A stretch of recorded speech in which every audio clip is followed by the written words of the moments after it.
welcome back to our channel. Don't overlook these small dimes, some are worth way more than 10 cents. The 1972 dime could carry valuable mint errors like misstrikes and missing clad layers. The 1977 and 1987 dimes? Look for off-center strikes and die cracks. These coins are in high demand, and the 1991 dime might feature double dies or rare finish flaws collectors pay big for. Like this video and subscribe, your next dime could be worth hundreds. In the early 1970s, the United States was navigating economic tremors and political uncertainties, yet beneath these monumental shifts, something seemingly trivial yet astonishing was quietly taking shape in the bowels of a U.S. mint facility. The year was 1972. The nation had just witnessed the launch of the Space Shuttle program.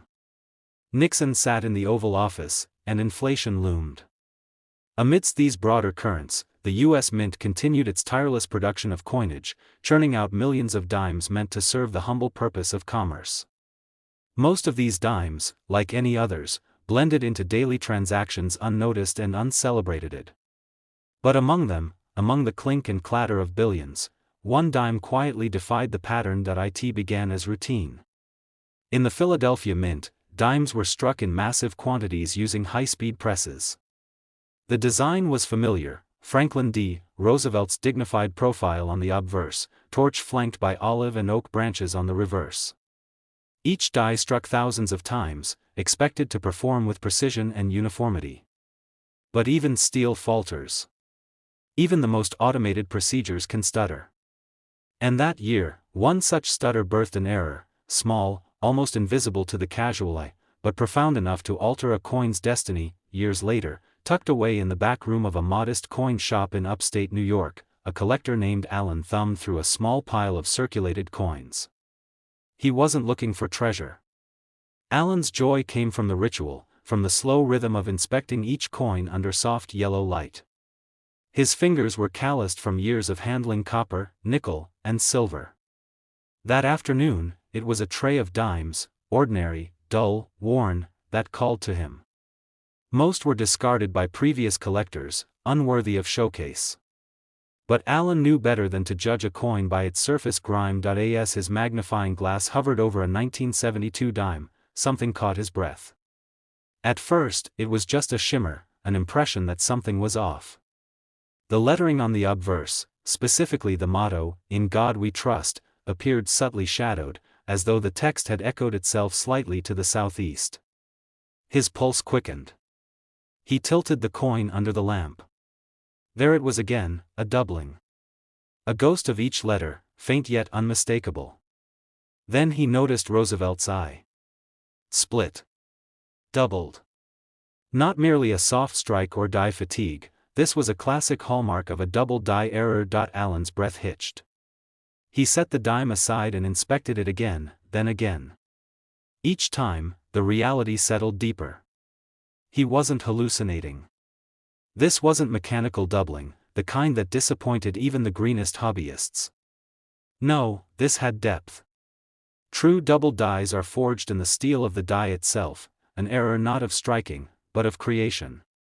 His hands trembled as he fetched his reference guides, flipping pages, eyes scanning every known variation of the 1972 dime. Nothing matched. Not exactly. And that's when the gravity of the find began to whisper into the edges of his consciousness. The U.S. Mint had documented double die errors before, most famously in the 1955 Lincoln cent and again in the 1969 S penny. Those coins had achieved near mythical status among collectors. But the 1972 dime?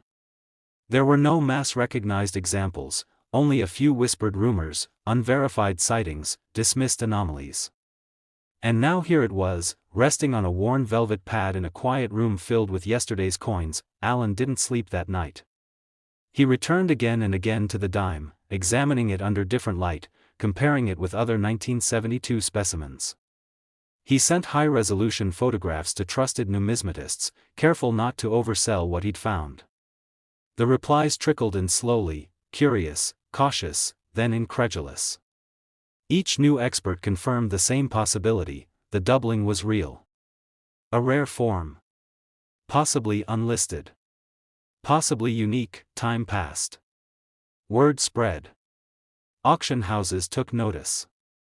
The coin, once a forgotten piece of pocket change, began to gather stories like dust.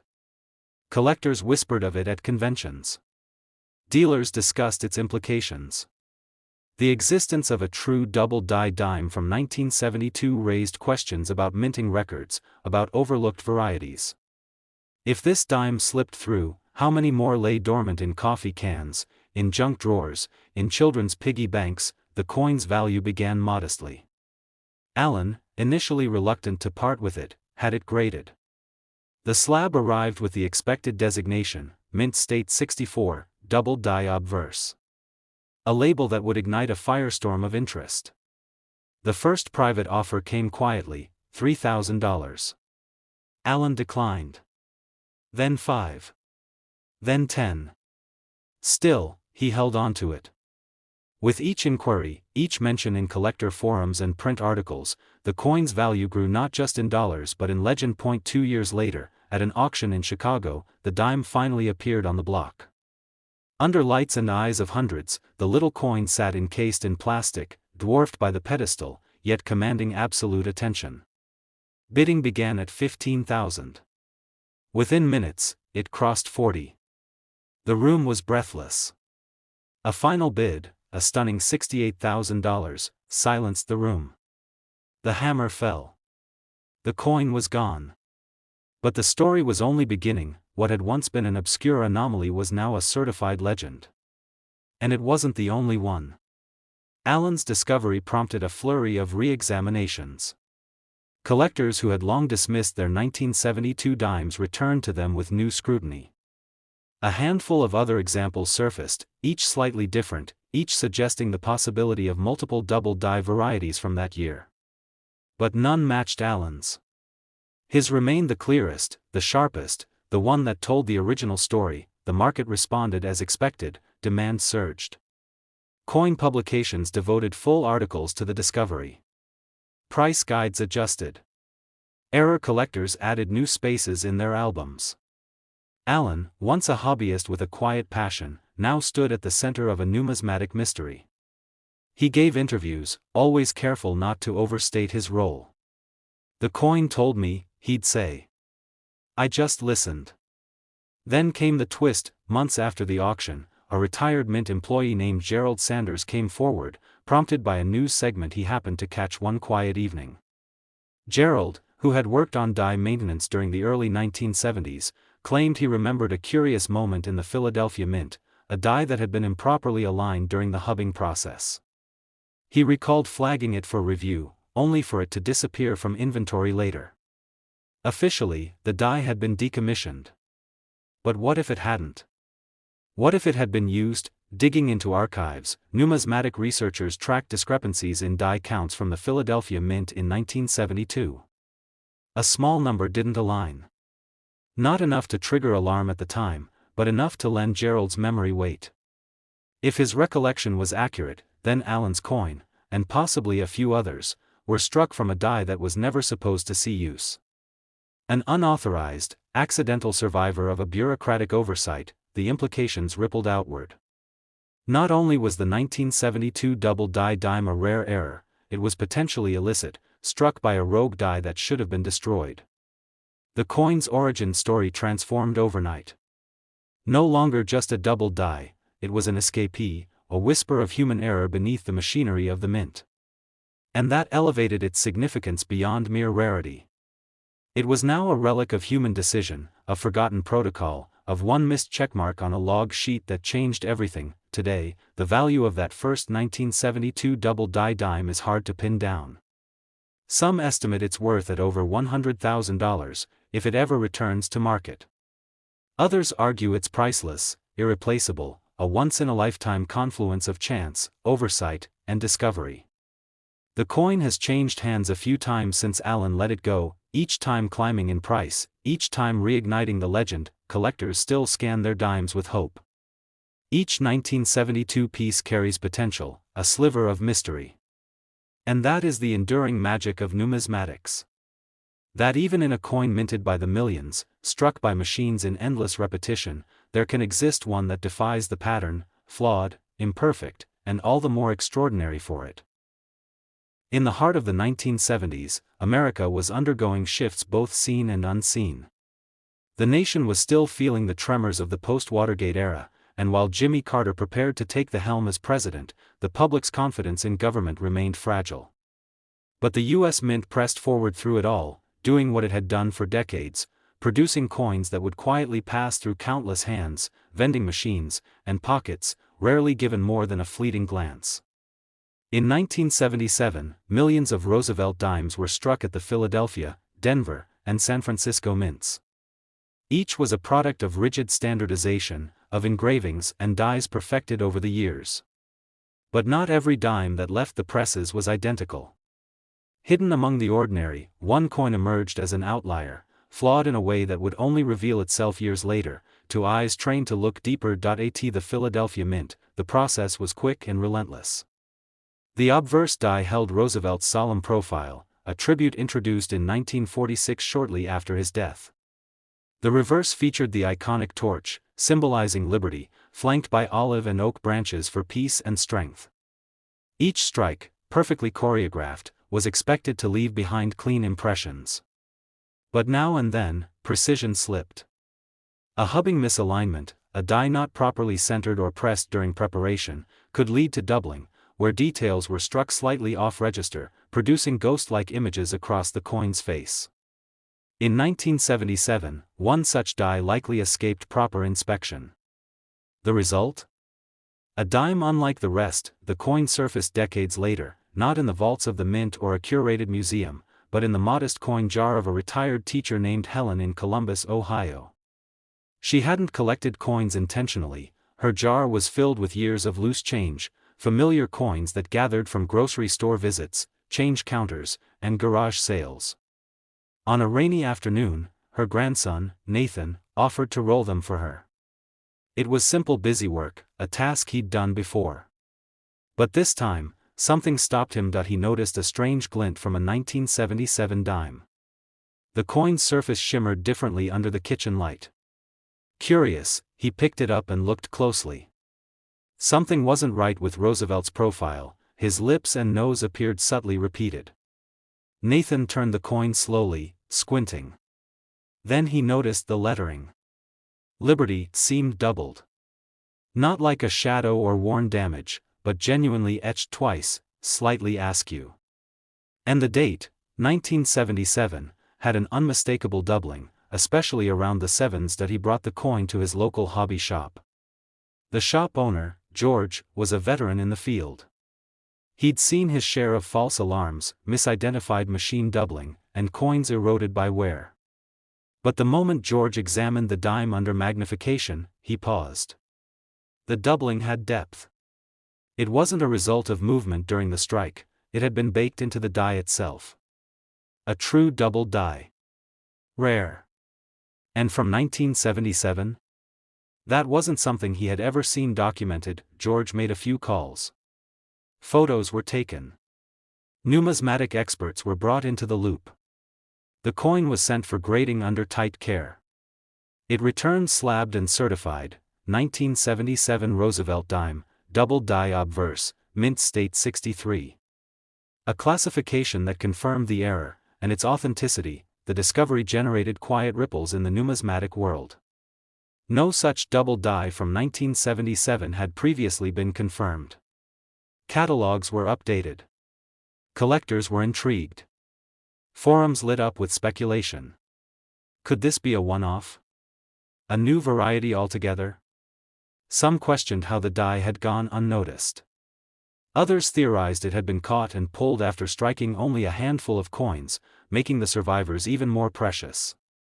Helen's dime had been sitting in a jar for decades, escaping notice by sheer luck. Interest in the 1977 dime swelled.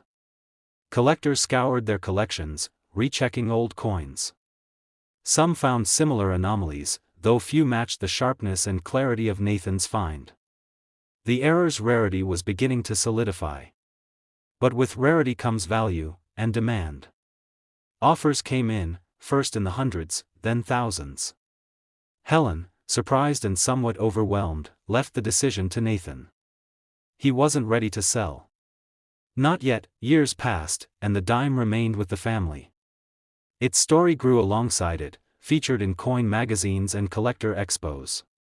At a national coin convention in Denver, it was placed on display, encased in protective glass, surrounded by stories of its unlikely discovery. For many collectors, it was the first time they'd seen a confirmed 1977 double-die dime in person. And it didn't disappoint. Under halogen lights, the doubling leapt out, clear, sharp, and undeniably distinct. The doubling affected not just Roosevelt's facial features and the date, but parts of the motto as well. "In God We Trust" carried slight but readable shifts, with each letter subtly mirrored just off its base. On the reverse, the design remained unaffected, an indication that the error occurred only on the obverse die. This made the coin all the more curious. Usually, paired dies are inspected together, but this one slipped through, used long enough to strike a coin that would change numismatic history. Then came an unexpected twist. In 2019, a second 1977 double-die dime was found, this time in California, purchased by a teenager at a flea market in a bulk lot of random coins. It bore similar markers, doubled date, echoed facial features, and slightly shifted legends. Though its state wasn't as pristine, it confirmed what many had hoped. The error was not unique. It was scarce, unbelievably so, but there was more than one. This revelation did not diminish the value of the original. In fact, it fueled it. With confirmation of a distinct variety, collectors knew they were chasing a documented rarity. Price guides began including a line item for the 1977 double-die dime. Auction houses took note. Dealers advertised their interest with open checks, willing to pay top dollar for any authentic example. As of the most recent reports, fewer than 5 verified specimens of the 1977 double-die Roosevelt dime are known to exist. Their value has fluctuated with the market, but one thing remains constant: demand continues to grow. The original coin, the one discovered in a jar in Ohio, remains the benchmark by which all others are measured. Today, the market estimates its worth between $46,000 on the lower end and a staggering $110,000 at the high end, depending on condition, provenance, and demand. From a forgotten coin in an old glass jar to a centerpiece in numismatic history, the 1977 US one-dime era reminds collectors that extraordinary value can sometimes lie hidden in the most ordinary places. In 1987, the world was shifting into a new technological age. The stock market trembled in October's Black Monday crash, and Ronald Reagan's presidency was navigating a winding second term. On the surface, America bustled with economic resilience and technological ambition. But inside the U.S. Mint's walls, among humming machines and precise engravings, a silent mistake was born, one that wouldn't speak until decades later. That year, millions of Roosevelt dimes rolled off the presses in Philadelphia and Denver, carrying the standard image Americans had known for over 4 decades: Franklin D. Roosevelt's unmistakable profile on the obverse, and the torch of liberty on the reverse. But even within a sea of sameness, one dime would carry a secret, one overlooked detail that would transform its fate. In the vast machinery of coin production, dies wear, shift, and sometimes are mishandled. One such die, an obverse die used in Philadelphia, was forged with a fault. Its flaw wasn't caught during inspection. It wasn't dramatic or even visible at first glance. But embedded within that piece of hardened steel was a misalignment, a slight twist during the die's hubbing process that would go unnoticed as thousands of coins were struck. The result was subtle but undeniable: doubling. Not mechanical or post-mint damage, but a true double-die error. One that would only become visible under magnification, and only to eyes that knew what to look for. Years passed. That flawed dime joined its ordinary counterparts in circulation. It bought candy, paid for parking, fell to the bottoms of purses, was dropped into gas station counters. It lived a quiet life. Until it found its way into a coin sorter at a middle school fundraiser in Portland, Oregon, in the hands of a collector named Jeremy. A teacher by day, Jeremy spent his weekends attending estate sales and rolling coins, hoping to stumble upon overlooked treasures. He didn't expect anything that evening, just a few jars of change donated to the school's winter drive. But one coin refused to disappear into the roll. Jeremy's trained eye noticed it instantly. It wasn't the color or luster, it was the texture. Roosevelt's face seemed distorted under the kitchen light. Curious, Jeremy pulled his loupe from the drawer. The coin, a 1987 Roosevelt dime, held a whisper of something unusual. At first, it looked like a soft double strike. But as he examined the Liberty inscription, his heart began to race. Each letter showed a clear, etched duplication. Not wear, not damage, actual doubling, shifted ever so slightly southeast. The date, 1987, held a second shadow behind the digits. But it was the eye that sealed his suspicion. Roosevelt's eye, under 20x magnification, appeared split. He knew then he wasn't holding just any error. This was something far rarer. Jeremy consulted his reference guides. Then online databases. Then forums. But to his surprise, there were no listed double die varieties for the 1987 Roosevelt dime. None officially recognized. None catalogued. Yet here it was in his palm, clear, sharp, and definitively doubled. He sent high-resolution scans to several experts. The responses were cautious, intrigued, and finally, definitive. One by one, they confirmed what he already knew. He had discovered a previously undocumented double die obverse on a 1987 dime. A first, the coin was submitted for authentication and grading. Days passed in agonizing silence. Then the slab arrived, certified and labeled. MS-64, double die obverse. And with it came attention. Auction houses reached out. Collectors whispered. A feature was written in a prominent numismatic journal, calling it the most important modern dime discovery in over a decade. The 1987 double die was now real, confirmed, and in the hands of someone who had pulled it from a school fundraiser coin jar. The attention turned obsessive. Collectors revisited their 1987 rolls. Dealers began advertising for potential matches. 2 more examples were located, one from Michigan, another from Kansas, both exhibiting similar doubling, though not as sharp as Jeremy's find. That elevated the original coin even further. It wasn't just rare. It was the clearest of its kind. The flagship of a newly discovered error type. And as word spread, so did offers. At first, Jeremy received messages with modest bids, 500, then 1,000. But after its publication, serious money entered the conversation. A collector from Texas offered $12,000 outright. Then 20. Still, Jeremy hesitated. He wasn't motivated by money. He was fascinated by the coin's journey. The fact that something so rare had been tossed around for decades, entirely unknown. It wasn't just a coin, it was a survivor of oversight, a secret passed hand to hand until someone finally listened. As the coin toured conventions and shows, a strange twist emerged. A retired mint employee, during an interview with a regional coin club, mentioned that 1987 had a known problem with a hub used briefly in Philadelphia. He recalled it being pulled from service early but wasn't sure if any working dies had already been produced from it. Records from that period were incomplete, but his recollection matched the coin's timeline. If his memory was accurate, then the double die obverse was struck from a die created during that brief window, perhaps even one of the few made before the faulty hub was destroyed. It meant the error wasn't just accidental. It was a remnant of a mistake the mint had tried to prevent, something that had slipped through in the slimmest of chances. The mystery deepened. If only a handful of dies were created, and only 1 or 2 made it to press, the surviving coins could be counted on one hand. That potential rarity turned the coin from a modern curiosity into a numismatic legend in the making. The price guides adjusted. Experts began calling it a key variety for Roosevelt dime collectors. Those who specialized in mint errors knew it would become one of the most talked about modern coin discoveries in recent history. Jeremy's coin remains the finest known. Graded MS-64, with clean fields and sharp doubling, it continues to attract interest each time it resurfaces.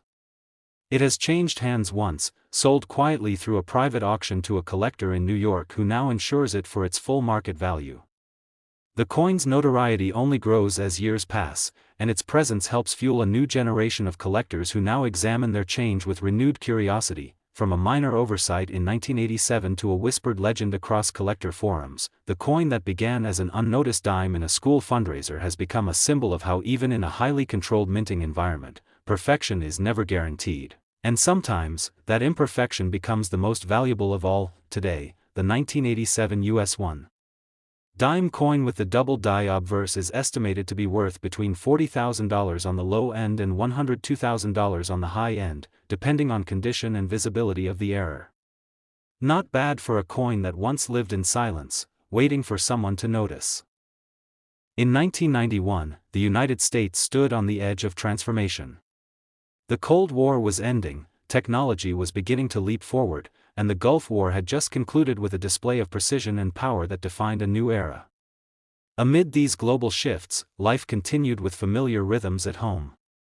People commuted, filled shopping carts, bought gas, and paid in cash. In pockets and cash registers, dimes changed hands every day, small, unnoticed, seemingly insignificant. Yet in that year, buried deep within the production lines of the U.S. Mint, an unnoticed mistake took shape. Not a dramatic, glaring blunder, but a silent misstep. It wasn't discovered in a laboratory, a government vault, or even among collectors scanning mint rolls. Its journey would begin where few would expect. The 1991 Roosevelt dime, like so many before it, was a product of repetition and mechanical precision. Since 1946, the image of Franklin D. Roosevelt had graced the obverse of the 10-cent coin. That design, commemorating his leadership and connection to the March of Dimes, had become as American as the flag itself. By 1991, the Philadelphia and Denver mints were churning out millions of these dimes with consistent rhythm. But hidden within the Philadelphia production, a die slipped through with a defect, an imperfection during the hubbing process that left a faint, almost imperceptible doubling on the coin's face. The doubling wasn't something that screamed for attention. It didn't leap from the coin. Instead, it whispered. It sat subtly on Roosevelt's profile, especially around the eye and mouth. The date, 1991, carried an uneven echo that danced when the coin tilted beneath the light. It took someone with patience and experience to see it, and that someone was a former bus driver named Ellis from Milwaukee, who had spent retirement sifting through jars of coins not out of need, but habit. Ellis had been a quiet collector. Not the type to attend conventions or boast on forums, but one who knew how to look. His routine never changed: early coffee, walk to the bank, and back home to pore over rolls of coins under a magnifying lamp. He rarely found anything remarkable, but that morning, something in the light caught his attention. It was a 1991 dime, darker from age, worn like the rest. But when he looked closer, he saw it. The Liberty inscription had a slight shift. The letters weren't just worn, they were doubled. The date confirmed it. The 9 in 1991 had a delicate trace, not stamped again, but mirrored just beside itself. Roosevelt's nose and lips had that same odd shadow. At first, Ellis dismissed it. Machine doubling, maybe. A minor quirk. But something didn't sit right. He checked it again, this time under 30x magnification. The doubling had depth, layers, not flat or shelf-like. It wasn't mechanical. It had been struck like this. The die had been flawed. He submitted the coin for verification, not expecting much. But the response came with a shock. It wasn't only a double die, it was one that had never been recorded before. No official listings, no known documentation.